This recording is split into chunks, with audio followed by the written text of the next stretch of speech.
Bab 4. Ada yang aneh pada tubuhku. Nisa benar-benar berusaha melupakan kejadian itu.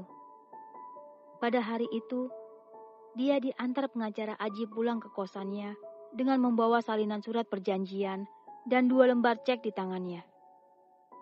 Sebenarnya dia baru kali ini mendapatkan bentuk cek. Dia benar-benar tidak tahu bagaimana cara menggunakan atau mencarikan cek. Pada akhirnya, dia hanya menyimpan 2 lembar kertas itu di lemarinya. Pagi itu, seperti biasa, Nisa bangun pagi. Setelah sholat subuh, dia mulai mandi dan bersiap-siap untuk berangkat kerja. Dia tinggal di sebuah kosan kumuh yang terletak di gang sempit. Tapi itu tidak masalah baginya, karena dia sudah terbiasa dengan kekumuhan. Di kampungnya pun, dia beserta keluarganya tinggal di lingkungan kumuh. Sungguh luar biasa, dia bisa lulus SMA dan merantau di Jakarta. Terlepas dari kejadian menyakitkan yang dialaminya, dia masih bersyukur dengan kondisinya sekarang. Dia masih memiliki pekerjaan, memiliki tempat tinggal juga. Dia masih memiliki kesempatan untuk mengirimi ibunya sejumlah uang untuk beberapa bulan ke depan. Dia hanya berharap kejadian itu tidak terulang lagi. Nisa mengambil sepeda kayuhnya dan mulai mengayuh. Sepeda itu dibelinya dengan mengumpulkan gaji selama 2 bulan. Dia merasa sangat pemborosan bila harus memesan ojek online atau naik bus setiap kali dia berangkat kerja. Maka, dari itu dia memilih untuk membeli sepeda kayu bekas sebagai modal transportasinya. Jam 6.50 waktu Indonesia Barat. Dia sudah tiba di tempatnya, bekerja. Biasanya, teman-temannya yang lain akan datang pukul 7:30. Tapi dia memilih untuk datang lebih awal, setiap harinya. Dia rajin. Dia mulai melakukan pekerjaannya dengan hanya berharap bisa terus bekerja di perusahaan itu tanpa harus bertemu dengan direktur menakutkan itu. Hari-hari berjalan dengan biasa. Selama beberapa hari, dia bekerja tanpa bertemu dengan Ziko. Nisa merasa sangat beruntung. Dia berharap selamanya tidak akan pernah bertemu dengan direktur jahat itu lagi. Seperti biasa, teman-temannya selalu memberikan pekerjaan lebih terhadapnya. Malam itu pun tak terkecuali lagi-lagi mereka meninggalkannya dan menyuruhnya untuk membersihkan 4 lantai di gedung tersebut. Membersihkan gedung di malam hari membuatnya teringat kejadian di malam itu. Dia begitu trauma untuk naik ke lantai paling atas, di mana terdapat ruang direktur. Nisa sengaja berlama-lama membersihkan 3 lantai. Dia berharap semakin lama dia melakukan hal itu, maka kesempatan untuk bertemu dengan direktur jahat itu akan nihil.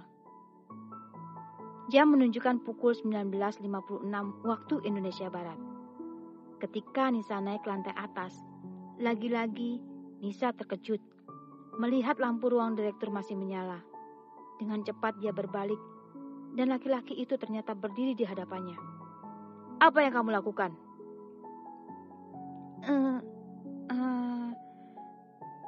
Nisa begitu gugup. Tangannya mulai gemetar. Mulutnya tercekat. Suara tidak bisa keluar dari mulutnya. Ziko memperhatikan dari atas sampai bawah.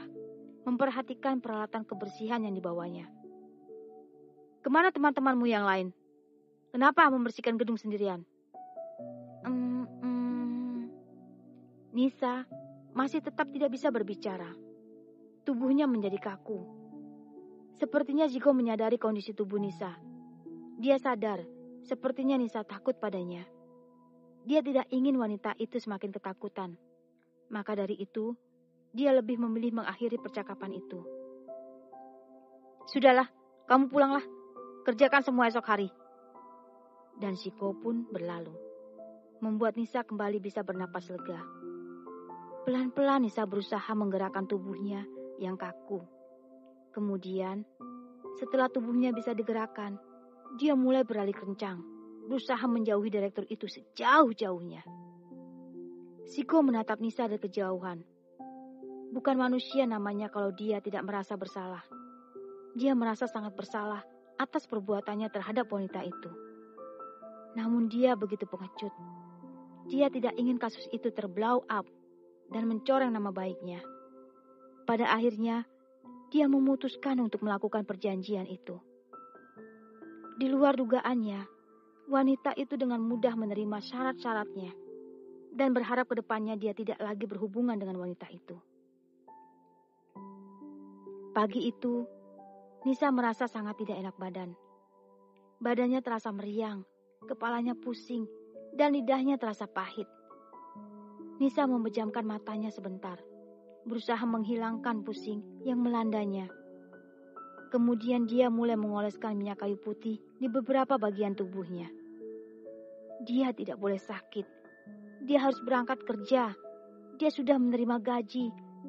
Jadi, tidak boleh mangkir dari kerja hanya karena sakit sepele seperti ini.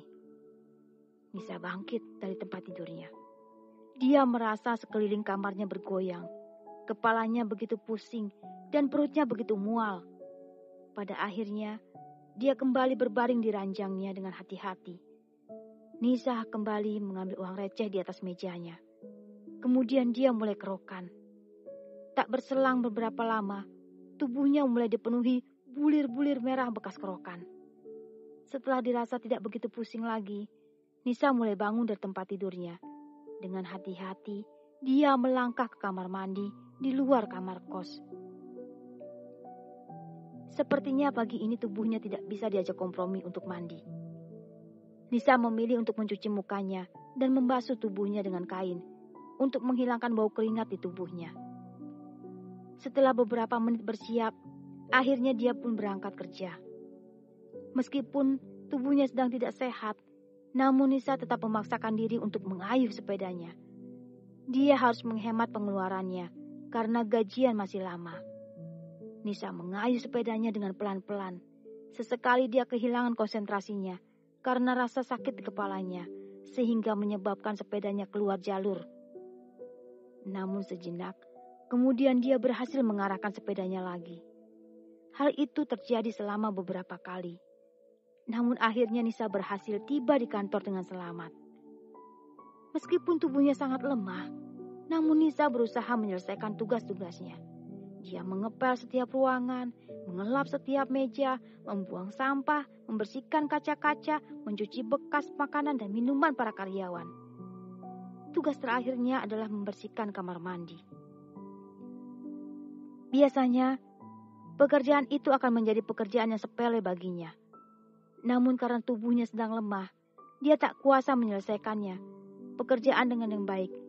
Ketika sedang menggosok kloset, Nisa merasa penciumannya menjadi sangat tajam.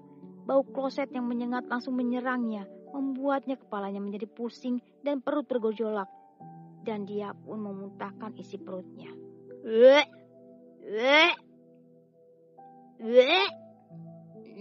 Beberapa kali Nisa muntah. Namun perutnya juga tidak kunjung membaik.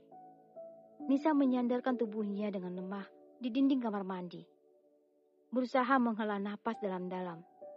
Wajahnya begitu pucat. Keringat dingin mulai bermunculan di dahinya. Nisa menutup hidungnya dengan masker. Dia mengambil minyak kayu putih di saku celananya. Mengoleskan minyak itu di pelipis dan di perutnya. Setelah merasa tubuhnya sedikit membaik, dia mulai berdiri keluar dari kamar mandi itu.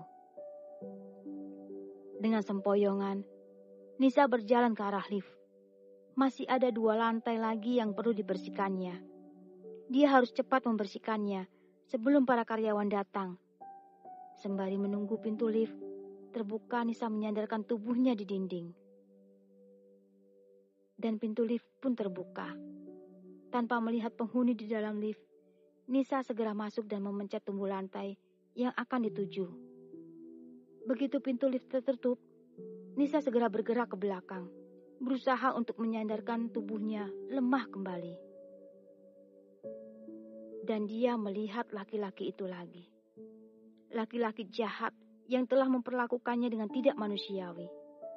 Bos jahatnya sedang berdiri di hadapannya, dan mereka hanya berdua di dalam lift itu. Nisa merasa tubuhnya bergetar dengan sangat hebat. Perasaan takut dan tidak berdaya melandanya. Mulutnya tak bisa berkata-kata, tenggorokannya pun mengering. Tiba-tiba tubuh dan lututnya mulai terasa lemah. Terasa tidak bertulang. Kepalanya berputar dengan sangat hebat.